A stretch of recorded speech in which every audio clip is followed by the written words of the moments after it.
Good evening, good evening, good evening. How is everyone doing tonight? I figure we can get together and let's talk about business funding, business credit. What do we need to, have that proper structure? What do we need to have to be verifiable or bankable so that, when you are building your business or it's time to scale, we're able to, walk into the bank, get a line of credit. We're able to establish some kind of business credit so we have the resources we need to grow our business. Okay, so you guys may want to take out a little pen and paper, get a little note. So let's get into this money. Okay, so I think the number one misconception about business credit is I'm going to go get an LLC, get my EIN, get my business bank account, and then I'm going to go walk into a bank and get $1 million, okay? Think about your business like a kid that just graduated high school with no credit. Can an 18-year-old kid walk into Mercedes-Benz and finance a $100,000 car? No, because the kid does not have any credit. So not having credit is the same as having bad credit. So when you're thinking about business credit, think about it the same as your personal credit. What the credit bureaus or the lenders want to know is, can your business handle this debt? Can your business handle this monthly note? Can your business handle these payments? Because no one's trying to give money and not get paid back, okay? Now, due to all of the pandemic fraud, underwriting and lenders are kind of going through like a little extra stream of red tape to make sure that it's a real business so that they don't get left holding the bag, meaning they don't give out all this money and no one pays it back, okay? So when we're talking about business funding, or business credit, we have to go establish business credit. Forming your LLC, getting your EIN, getting your bank account, applying for a credit card and putting your social on the application, but it's in your business name. None of that is going to be establishing business credit, okay? To establish business credit, you have to first have, let's back it up. To be able to establish credit, we have to have a proper business structure. If you look at, I think, yesterday's live, or the day, I think it was Sunday's live, I did a whole different live on the proper business structure. But you're going to need a business entity, so an LLC or a corporation. Okay, one of those two. We cannot establish business credit as a sole proprietor. We cannot establish business credit as a DBA. In my business structure live I did on Sunday, I spoke about, for asset protection reasons, why you don't want to have one LLC and a whole bunch of DBAs. I don't have my cups. I'm here with B. I'm here with B, y'all. I'm here with B. And B is Beyonce. I don't have my cups. Okay, I'm going to have to use a speaker and a phone. Another issue why you don't want to have one LLC and a whole bunch of DBAs is, let's just say I have Joy's Barbecue, Joy's Boutique, and Joy's Lashes, right? But I'm going to form one LLC, and then I'm going to just put Joy's Barbecue and Joy's Lashes all in that one LLC. So I have one big pot of gumbo. Well, only this one LLC can walk into a bank to apply for a line of credit. Only this one LLC with these 3 DBAs underneath, besides about to lose all my assets if something happens, only one LLC can walk into a dealership and get financing. Versus if I had my LLC for Joy's Barbecue and I had my LLC, I'll wrap these around.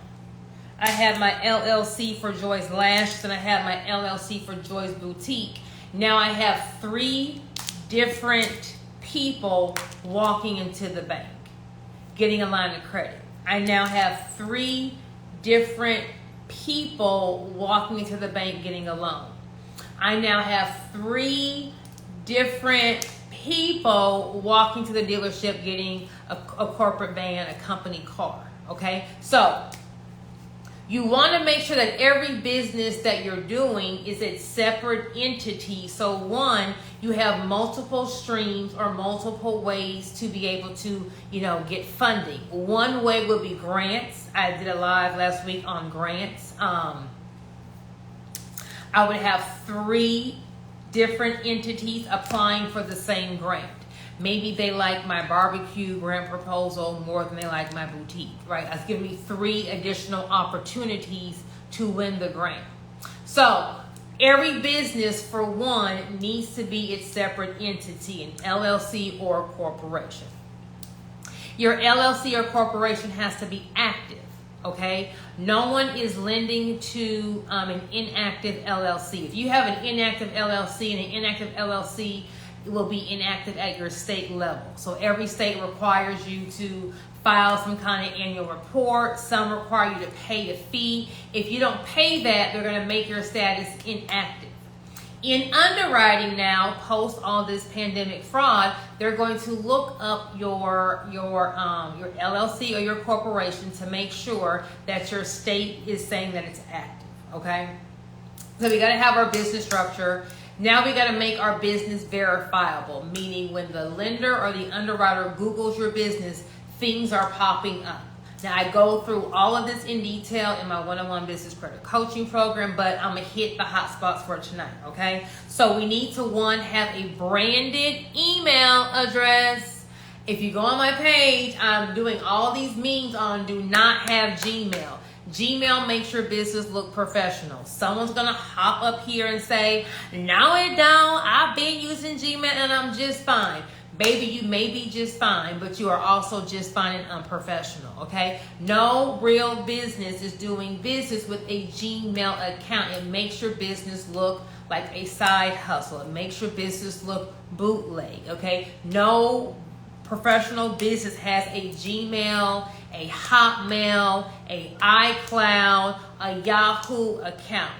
Those are all considered personal accounts, okay? Now, in the business world, in the banking world, in the finance world, we're talking about business, okay? So in the business sector, there are certain things that are just normal and customary in business.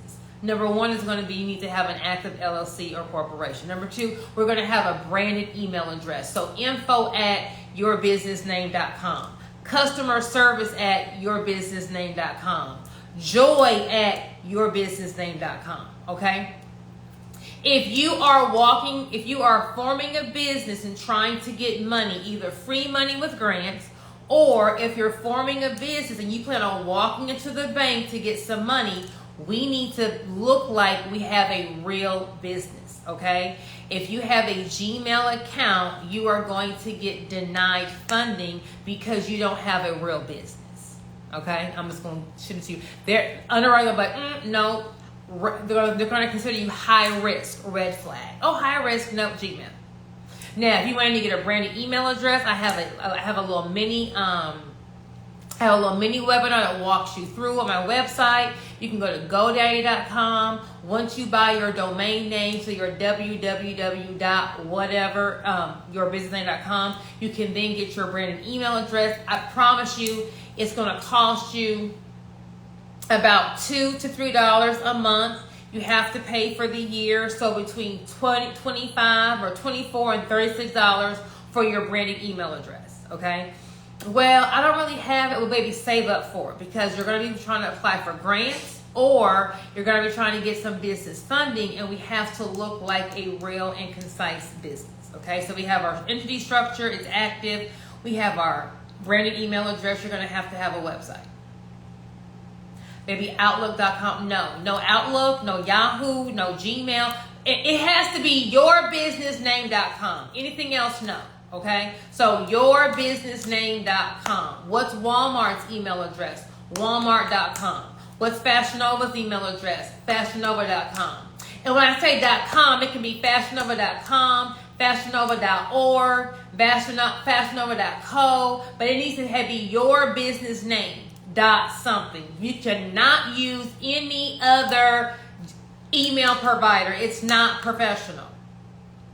If you have to break down your business name, like my name is the Firm Credit Business Group. That's a lot of letters to type in. Someone's probably going to misspell it. So my website is the Firm CV Group. You can kind of condense your name, but if you have anything besides your name at the end, so Gmail, Hotmail, Outlook, iCloud, me.com, Ymail, baby, no. What does Walmart have? What does Fashion Nova have? What does Sam's Club have? Okay, those people are walking to the bank getting funding. Just because maybe you're a minority, just because maybe you're a woman, just because maybe you are a small business, the rules are not different. Business is business. Money is green. It's not brown. You know, if you make less than $1 million and then money turns blue and you make, baby, it's just green. Okay, so business is business.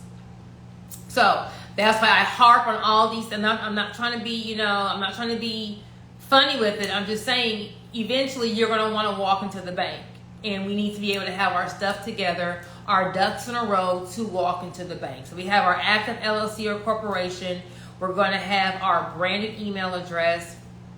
We need to have some kind of what they call digital presence. Okay, so a website, some social media, and we need to be listed in 411 Yelp and have a Google My Business page. Now, when I say social media, we need to have a business social media. So if my name is Joyce Barbecue, then I need to have a Joyce Barbecue Instagram.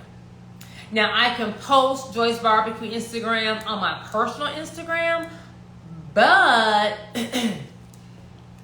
we don't need the lenders or the financial institutions or the dealership going to our personal Instagram page and seeing, me and Tukey turned up at the family barbecue. Okay, so we're going to put the business Instagram on the bank application. We're going to put the business Instagram on the finance application. So we want to have a business Instagram separate from yours. Once again, it's okay to post your business on your personal page, but the business needs to have its own page also, okay?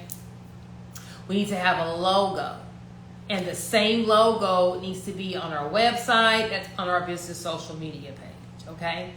We need to also have a business address. So if you don't have a brick and mortar store, you don't have like a storefront, then you can get a business address, also called a virtual address. It is not going to be a P.O. box. It is not going to be at the UPS store. It is not going to be at the post office. I don't care if they say the address comes up like a regular address. What underwriting is going to do, they're going to Google your address and they're going to see what pops up. So if you're using your home address and they Google your address, your home is going to pop up. If your home pops up, they're going to flag you as high risk and they're going to deny you. If they Google your address, an apartment complex comes up, they're going to flag you as high risk and they're going to deny you.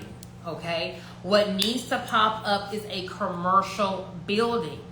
So either you have a brick and mortar, and if you're like, well, hey, I have a home-based business, I totally understand, then you will need to go and get a virtual address. Okay, so do not go to ipostal.com, don't go to the UPS store, don't go to a P.O. box, don't go to the post office. A virtual address is going to be like a workspace area. When you walk in the building, it's going to be like a receptionist there. There's going to be conference rooms. There's going to be some office suites, and you're able to rent an office suite. You're able to meet a customer there. There's going to be no mailboxes shown when you walk into a virtual office workspace. Some popular virtual offices will be Regis, Opus, OPUS, physicaladdress.com. Those are a couple that you can check. You can just Google virtual address. in your area. Now, when you're getting a virtual address, you also want to be mindful of the zip code or the area, okay? So we don't need to go get a virtual address, in an urban area if our business is not already in an urban area, okay? Because you will also be judged, by your zip code, okay? So we have our active entity, LLC or corporation. We're going to have our branded email address. We're going to have a web presence. So we're going to have a website. We're going to have a social media page with our logo. We're going to have a business address. Everything is going to be the same from our website to our social media to whatever we are listing ourselves on 411 or Google My Business. So the email address will be the same. Your corporate name needs to be the same.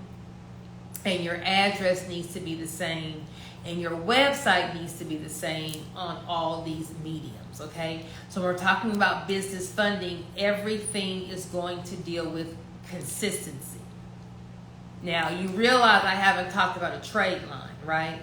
I haven't talked about going to go get a credit card. I haven't talked about any of that because we got to do our prerequisites, okay? When you first get your LLC, EIN, business bank account, think about your business as being an 18-year-old fresh out of high school, no credit. Can they walk into Mercedes and get financed for $100,000? No, because they don't have any credit. So when you get your LLC, you get your EIN, you get your business bank account, you're going to apply for that American Express card and get denied. You go apply for that gas card and get denied. You go and apply for that Capital One card, get denied. Oh my God, why am I getting? Because you don't have business credit.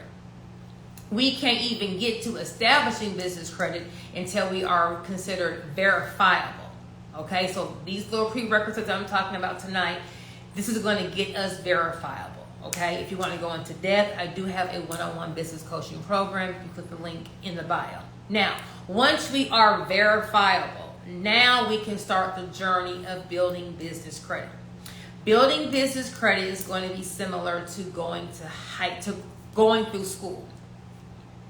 To go through school, no matter how smart your 5-year-old is, they got to go kindergarten, first grade, second grade, third grade, fourth grade, fifth grade, sixth grade, all the way up to 12th grade. If they're smart, they may be able to skip a grade. But I don't care how smart your 5-year-old is, they cannot go from kindergarten to high school. They got to first complete elementary school. Once they complete elementary school, then they can go to middle school. Once they complete middle school, then they can go to high school.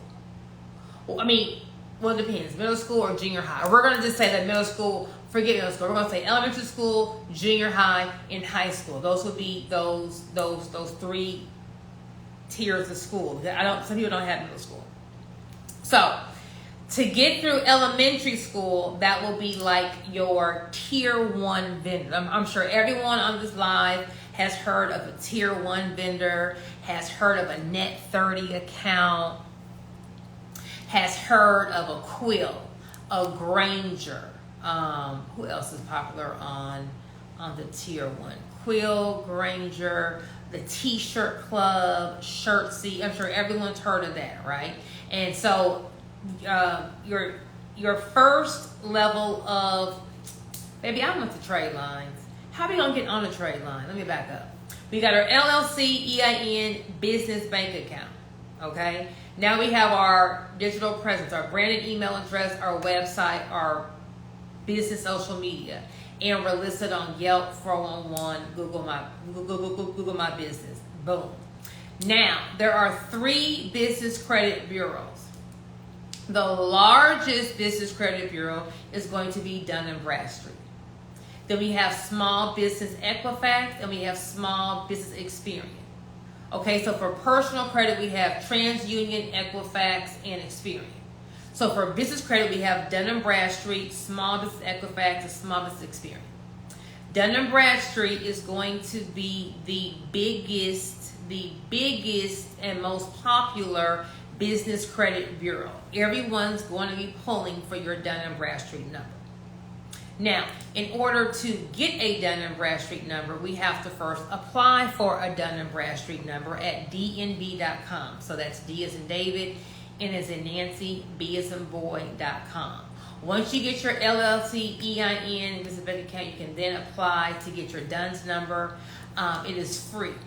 And when you go on their website, they're going to have 1,000 buttons for you to push and a booster and get this, get that. It's free. Okay, so skip all that and just get you that free number. So what you're looking for is a paydex score of an 80. A paydex score will be like your business FICO score. Okay? So if you don't have a paydex score of an 80 and if you don't have your business credit built out, we don't need to be applying for any credit cards, okay? We got to first go through the process. Now, here's the gag. The gag is tier 1, the vendors are basic. Most people don't want to work the process because they see the vendors and they're like, I don't want this, I want the credit card. I don't want this, I want the gas card. I don't want this, I want the car. But you can't get to the car or the gas card or the credit card until we go through elementary school, which will be our tier 1 or our net 30 vendors, okay?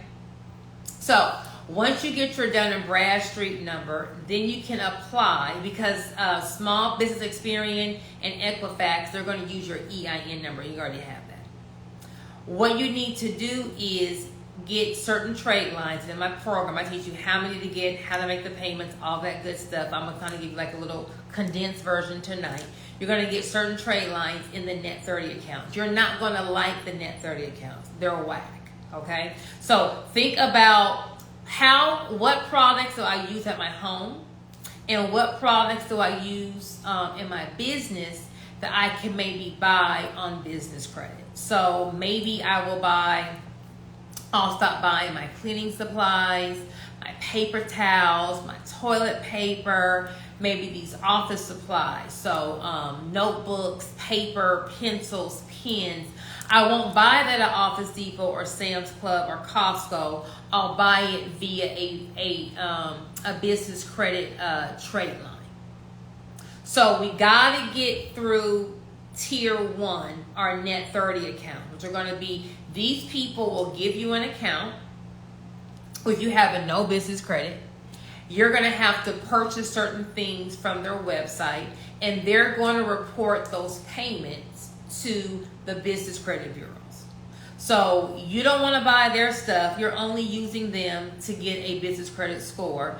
They know that you're just using them, so they're going to have overpriced whack stuff for you to buy. So that's the gag, okay? But we got to understand, we got to get through tier 1 to get to the rest, okay? So just knock it out, get you some vendors, have them report, and we're looking to get a paydex score of an 80, okay? Now, once you go through elementary school or tier 1, now we get to be at tier 2 or junior high. So your tier 2 are going to be your gas cards and your store credit cards. So your gas cards will be Shell, BP, whoever are the gas cards. Your store credit cards will be a credit card that you can use at that store. So a Staples, an Office Max, a Home Depot, a Lowe's, okay? If you don't want anything at those stores, great. We're focused on the mission of getting to the bank, right? So we got to get something from these vendors so that they can report our payments. This is how we are establishing business credit. So tier 1 is just going to take you blindsided. Like, well, I don't know if you're going to pay or not. I've never heard of you. So I'm going to give you a line of credit, but I'm going to, I'm going to overprice my office supplies, my janitorial supplies, my equipment supplies, because I know that you're just using me to get a paydex score.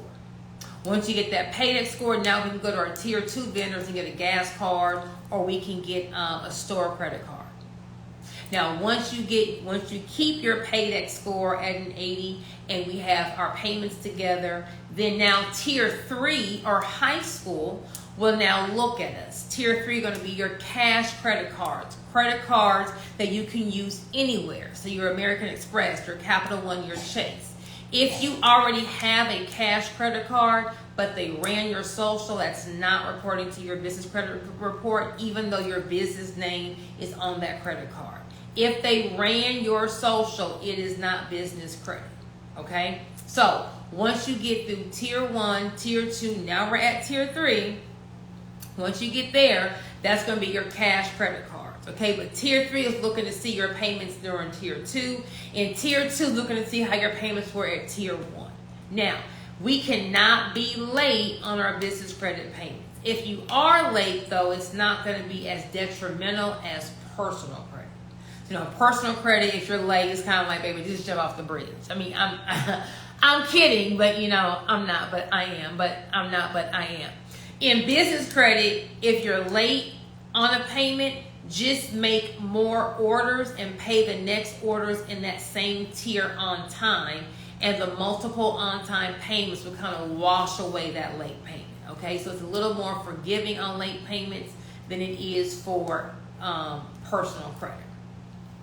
So we got our tier 1, we got our tier 2, we got our tier 3. Now we can go to the bank. Now we can get to that dealership. But here's the gag. Once you go through tier 1, tier 2, once you have business credit in tier 1, tier 2, and tier 3, you can get to the bank. However, you're not going to get anything from the bank if we don't have business revenue. Okay?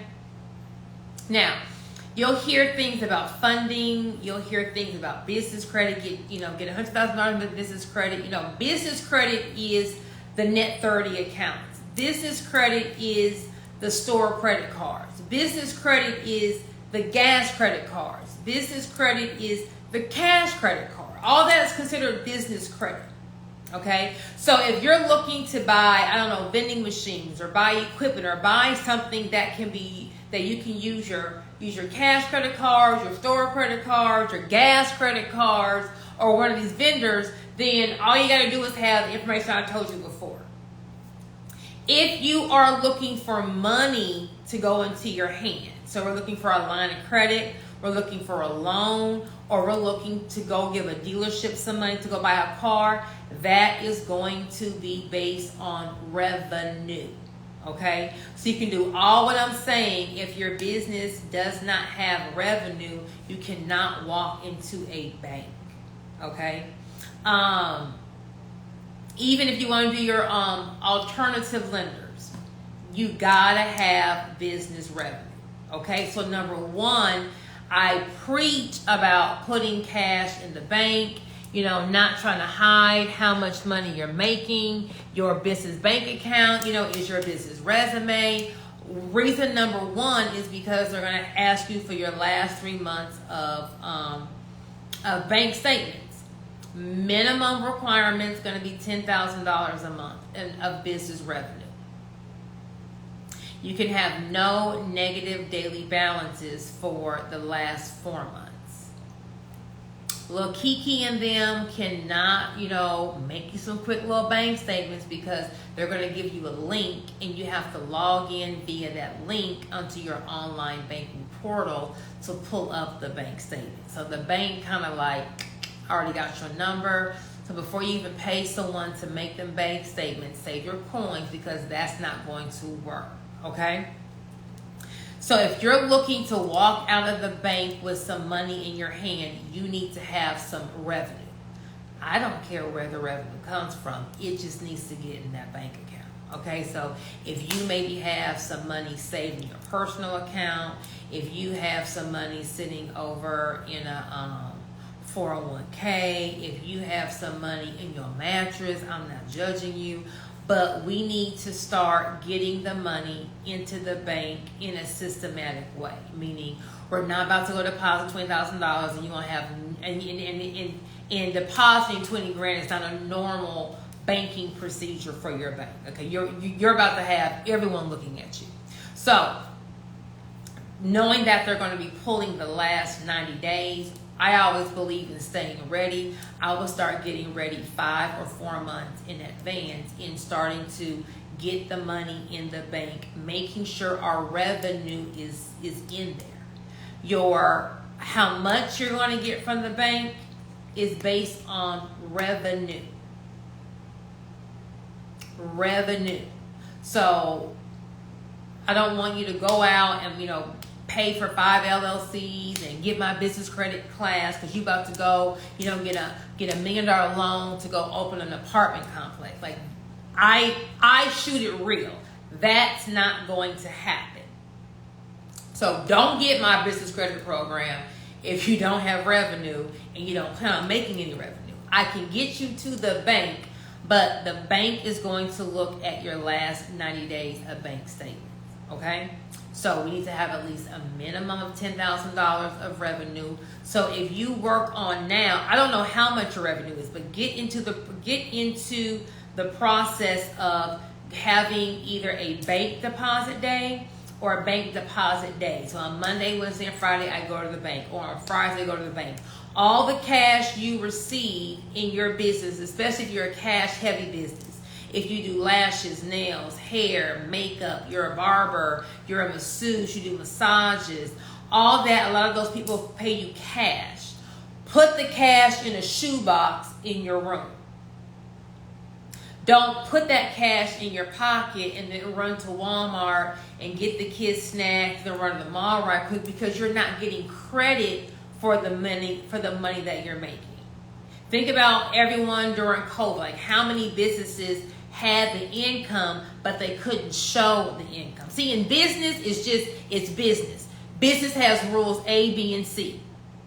You got to follow rules A, B, and C to be able to get any benefits of a business. If you only have A and B, you're denied. If you only have B and C, you're denied. You got to have A, B, and C. If you have A, B, and C, now they can handle you. It doesn't matter who you are, where you're from, what happened, what kind of industry. You got business is business. Okay? So we got to have our business revenue together.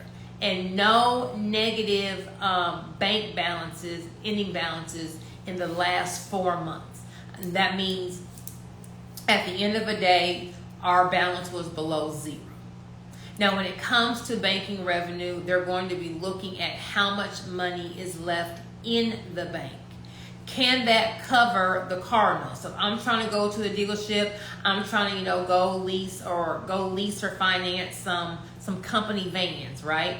I may have $10,000 of revenue, but if I am spending $10,000 a month and my ending balance and my bank statements are zero, Ford's looking at my bank statement like, well, how can you afford the note?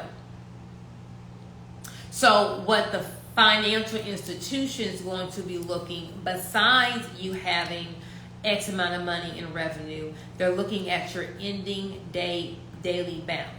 So how much at the end of the month is left in the account?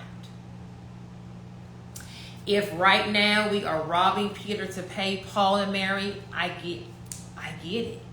That's why I'm kind of giving you a little hooty-hoo, right? So we know that's why everything in business should be planned. So come December, I need to go and buy, 2 vans for my catering company. So that means December. So that means November, October, September. So come September, I need to be making sure that my however much money I can have sitting in the bank is sitting in the bank. So if I have $15,000 in my personal account, well, let me go ahead and just sit that over my business account. So when I look at my bank statements, I have an ending balance that can cover the note on the car. If I walk into a bank and trying to get a line of credit, I have an ending balance on my business bank statement that can cover the monthly note for that line of credit or that loan. Okay, so I'm telling you all these things now. So if you are just starting your business, like, oh my God, I'm not even there yet, baby, it's no problem. You need to know all this so you know how to structure your business. You know how many steps you need to do, what you need to have in place, so when the time does come, you already have your game plan together as to how I'm going to go get this money to open my second location, how I'm going to go and get this money to go ahead and go overseas, go over those waters, go ahead into China and, just purchase my inventory in mass bulk. Be able to go into India or go anywhere to import products at a cheaper rate. You got to have a game plan so you know how to work the plan. We don't just wake up one day and, I need financing and walk in. Everything needs to be structured correctly. Everything needs to have a game plan. Everything we're doing needs to make sense, okay? Another way out to get funding is also going to be based on your revenue, but only your revenue, is a point of sale system, a POS system. I always preach, have a point of sale system. A point of sale system would be a Stripe. I will say PayPal, but PayPal don't play with your money. Square, Clover, where you're running all of your credit card sales through and your cash sales through. It's going to give you an invoice to your clients. If you make a lot of money, some institutions, if you don't look a certain way, they may not believe that you really make that kind of money. Okay, so I like to have a, excuse my French, a bitch shut up, card in my hand. So if you have a POS system and you have and your bank account is a little large, what they're gonna say is, what do you do again? So how do you make this money? They're going to be insulting. And you're going to say, I do blah, blah, blah, blah. You know what? I also have a point of sale system. Do you want to log in and, see my reports? And, can I borrow your computer? You just log right in there into your Stripe, log into your PayPal, log into your Square, log into your Clover, and you run the report on their computer, and then they're going to be able to read the report, right? And watch their mouth hit the ground like, they really do make money. And when your point of sale system report income matches that bank statement, that's your bitch shut up card, right? So now they're like, okay, now they're going to take you seriously. Even if you have all those other things and you make too much money, that's also a problem. But your point of sale system will start offering you a working capital. So if you're consistently doing X amount of money a month, you're going to get an email from Stripe. Hey, you qualify for a blah, blah, blah, blah. If you're with Clover, Square, hey, you qualify for a blah, blah, blah, blah. And what they'll do is they will give you this line of credit. They're going to just put the money in your account, and they're going to take the money out every day based on a percentage of your sales. So if you just need some working capital because you already have money or business lined up, you just need the inventory to cover the orders. You just need to be able to purchase this in bulk to be able to handle this. Then that will be a great way of getting funding for you. If your cash flow is not steady, this is not the loan for you because it's going to take from you. So if you're like a hit and miss kind of a business, like, this month was good, but if you aren't consistent with your cash flow, that getting your point of sale advance or working capital may work to your detriment, okay? Because they're going to take money from you every single day. And if we're skimmed some weeks, we may need that money to, pay these bills.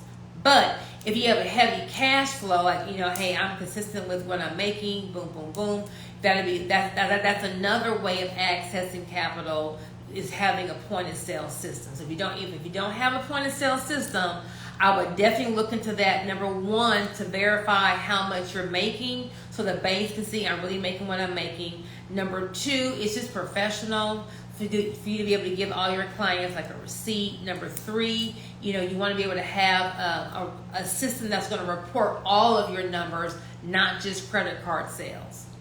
Okay? And then the last reason is going to be they can also offer you some working capital based on how much your monthly sales are. Okay? So that is the gist of business credit, business funding, how you got to structure your business, how we got to become verifiable, and then how we have to walk through elementary, middle school, and then high school, which would be tier 1, tier 2, tier 3, and then walk into the bank to get a line of credit, a loan, or vehicle financing. Okay?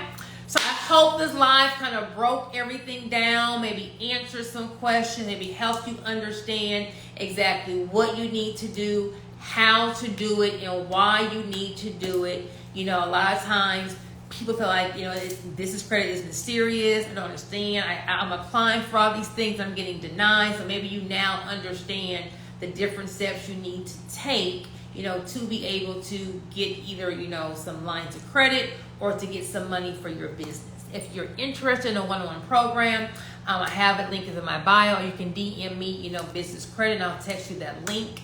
Everyone have a great night, and I will talk to you tomorrow. See you at the bank.